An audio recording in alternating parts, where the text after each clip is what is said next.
Well, there she is in all her glory, my 2022 Triumph Bonneville T120. So I've done a few things to this motorcycle since I got it. It was originally a black edition, and the first thing I didn't like about the black edition was the black pipes.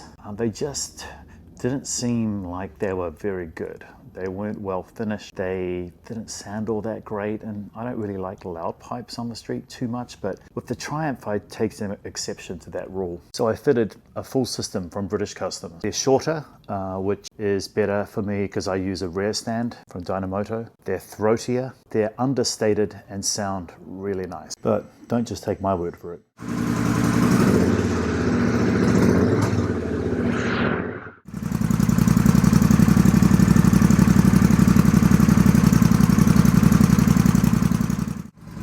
Now, to say that that doesn't sound beautiful would be an understatement, I think, because it really does sound nice. Not sure if my family upstairs always appreciate it, but it certainly brings a smile to my face. And for those of you who are wondering, I don't discriminate when it comes to motorcycles. I'm an equal opportunity employer. Right here is my Honda Africa Twin, which I have done a review on, and really love this motorcycle for the long haul. Oh, what do we have here? My Kawasaki Ninja 1100RS-a. This is my Aprilia Trofeo track bike, and that is a Ducati G2 Panigale track bike, all running slicks. Neither of these bikes have seen the street. This is my Piaggio BV 400 scooter, which everyone should ride if you haven't. There's nothing shameful about owning a scooter. A lot of fun in the city. So what do you say we take this out for a ride over to the east side of Seattle to take this Kawasaki Z900RS out for a ride and see how it tickles your fancy, or my fancy, or all of you who's watching's fancy for that matter. You know how some motorcycles just look right? They don't need wings, angles, or wild paint. Well, the Triumph T120 Bonneville for me is just one of those bikes. It has the classic lines, a big thumping British twin. It's what your mind imagines when you hear the word motorcycle. And today I'm riding it across Seattle to meet a very different take on a classic, the Kawasaki Z900RS. Now I know what some of you are thinking, it's probably not a fair fight on paper because the Kawasaki has nearly 30 more horsepower, adjustable suspension, a sportier chassis, it's a muscle bike dressed in disco era leather. But spec sheets never tell the whole story in my experience, and so this isn't about lap times or dynos, it's about feel, soul, and I suppose how these bikes connect with the rider.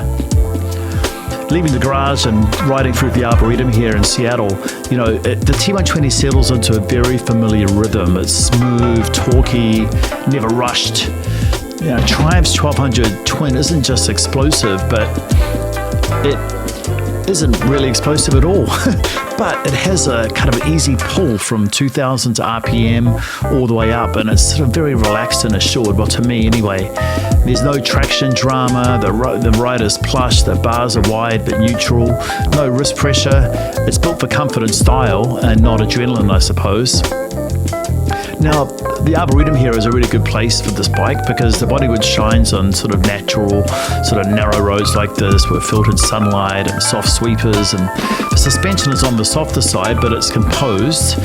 It's kind of like riding through a painting sometimes, or that's kind of what it feels like for me. It's very much a timeless kind of feel when you ride this bike.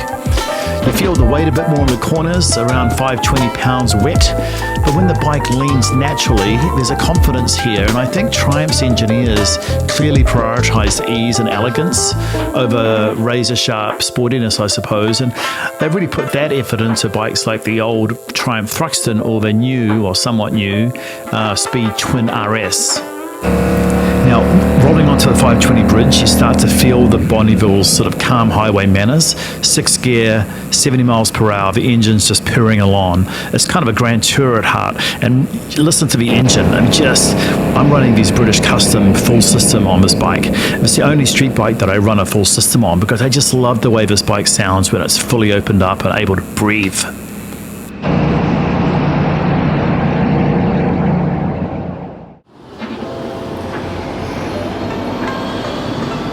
Behold, this is the Kawasaki Z900RS. Now, let's talk about experience over spec sheets for a bit, shall we? If you're comparing how each bike makes you feel, not just the numbers, I mean, a seasoned rider would maybe draw attention to the difference between the feel-good torque versus sport bike smoothness. One leans towards the laid-back Sunday rides, which is my Bonneville T120, and the other whispers, take me the long way home fast, which is this Z900RS. So really, I'm guessing that this is going to be a fun little ride. It's going to be a completely different feel. I think Kawasaki, looks-wise, for sure, have done a good job at sort of paying homage to the classic Kawasaki Z1000 from the 80s, which in its time was the fastest production bike on the street. I remember looking at them when I was a kid thinking, wow, that's something else. So we'll take this out for a ride and we'll chat more about it.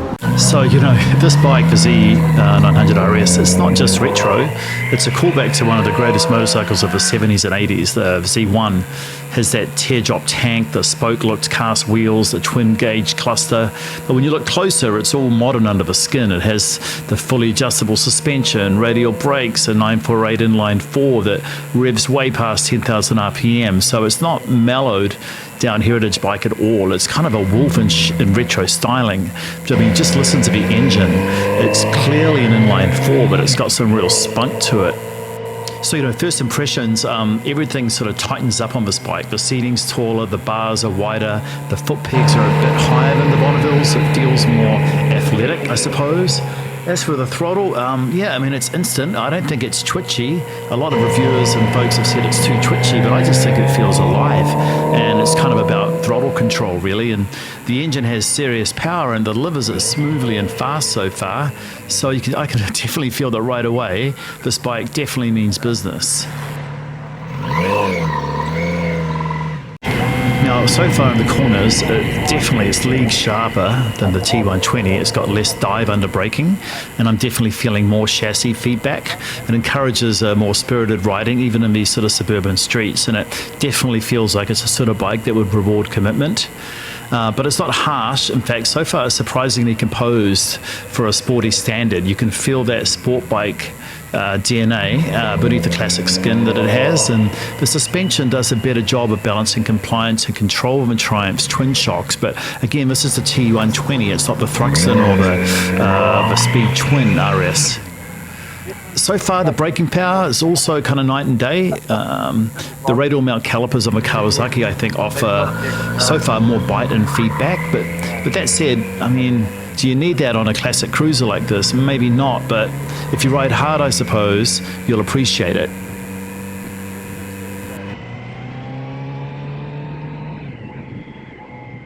Now, riding through the sort of waterfront here and sort of a suburban neighborhood here in Seattle, it definitely feels, very, very compliant. A sort of bike that doesn't stress you out. You could ride down to the shops on it, no problem.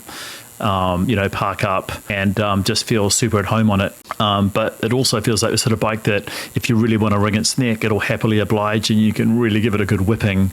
I'm going to pop into the parking lot down here, just do a few parking lot turns and just get a feel for it in that sort of everyday situation. I quite often come down here on bikes and, this might be useful. If it's not, you should tell me not to do it anymore. So yeah, we can have a little tootle here through the parking lot here, back of Kirkland. And, the turning circle is what's interesting for me, especially if you're thinking about this as an everyday rider. And, you're just looking for a park, you're in a parking lot, there's people walking around, it's hot, you're bothered, whatever. Look, so far, smooth as you like, really quite compliant and, doesn't feel overly heavy or laborious at all. Probably worth just doing a few 360s just to get another feel for it. So we'll just give it a good little twist around here. Yeah, no worries at all. It's pretty nice, actually. In fact, let's do another one just to be totally sure. Yeah, no, it's definitely something I could see us, you could throw some saddlebags on here, do some chores and errands or whatever. No problem at all. I think it's a good compliant bike. And again, it doesn't feel too heavy at all. It feels very well balanced and the fueling is fine. It doesn't feel snatchy at all. So again, I don't know why people keep talking about that because it doesn't feel snatchy to me. It just comes down to throttle control.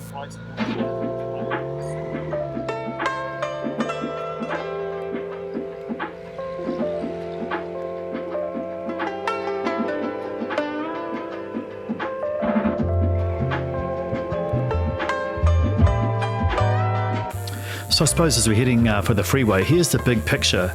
The Bonneville is built for soulful rides. It wants you to take your time, listen to the engine and enjoy the scenery. The suspension is soft, the throttle gentle, the vibe is, super elegant. I think the Z900RS so far, well, it's a performer, so it's disguised in retro gear, but it definitely feels to me like it has a pretty serious edge. It's tighter, faster, lighter, more aggressive. If you love fast backroad rides with modern handling, then I think this bike's for you. And I think they both celebrate the past, but one rides like the past, I suppose, and the other is updated for today. But the other looks like the past, but rides like a modern naked bike, I suppose. This is going to sound a bit strange, but in many ways the Z900 feels like a cross between a Ducati Diavolo, a Street Fighter, and a more classic Bonneville type bike. It kind of doesn't quite know what it wants to be, but maybe that's just me. It's certainly fun so far. Okay, well I suppose it's time to give her a good spanking. So I quite like a little flat here on the getting on 520. Nice little corner here, brand new tyres, don't push it too hard. A little bit of a bump here in the suspension, which I always hit. Yep. And you definitely feel the O-rings kick in there nicely.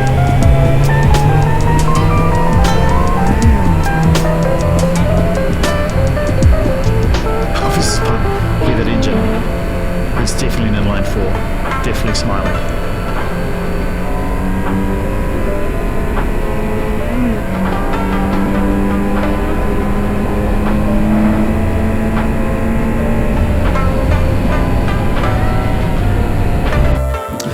So, okay, Angus, you've been rambling on for a while. So what are my sort of closing thoughts and recommendations? Well, I suppose, if you're choosing between these two, you have to ask yourself, what kind of rider are you? Do you crave simplicity, style, and comfort with just enough power? Then that's the Bonneville for sure. Or do you want something that can hang with the sport bikes and the twisties, but still make you smile every time you walk up to it? Well, if that's you, then it's the Z900RS. I don't think there's a wrong answer here. They're just two different ways to go. I suppose to go fast with style. In terms of pros and cons, well, look, the Z900 definitely plays homage to the classic 70s Z1 with its teardrop tank and its ducktail seat and analog gauges and all that stuff. It has a smooth and responsive engine. I don't think it's jerky at all. It's really just about throttle control. I think it has a broad torque and smooth power delivery, making it pretty suitable for spirited riding and frankly daily commuting as well. It's comfortable for sure. It's more comfortable than the Bonneville. It's got better suspension and braking. And I think it has very good, on a par build quality. In fact, I think of all the Japanese brands, Kawasaki do one of the better jobs there when it comes to build quality. In terms of cons, it's expensive. It's almost $15,000, and it doesn't have things like a quick shifter and heated grips or those things standard. And the wind protection's pretty minimal, but the same can be said for the Triumph. But the big one for me is it has very limited customization options. When you buy the Triumph, they literally just throw the accessory book at it. There's so much you can get for it. And the same goes to the BMWs as well, the R9T, which sort of goes up into this category as well. So, look, I think the Z900 stands out for its successful fusion of classic design and modern performance. And I think while it excels in many areas, potential buyers just need to think about these things, as you're, thinking about your riding preferences and what you want from the bike. So that's it for me. I hope you enjoyed this quick video. Like, subscribe, all that fun stuff. Big thank you to Bellevue Motorsports for once again letting me thrash one of their bikes. They're a really great dealer if you're here in the Seattle area and you're looking for a Kawasaki or a MV Agusta or Vespa, Piaggio. These are a great company to come and get those bikes from. Really good group of people. And thanks a lot. Let me know if there's anything else you'd like to see, and open to feedback. See you guys. Ride safe.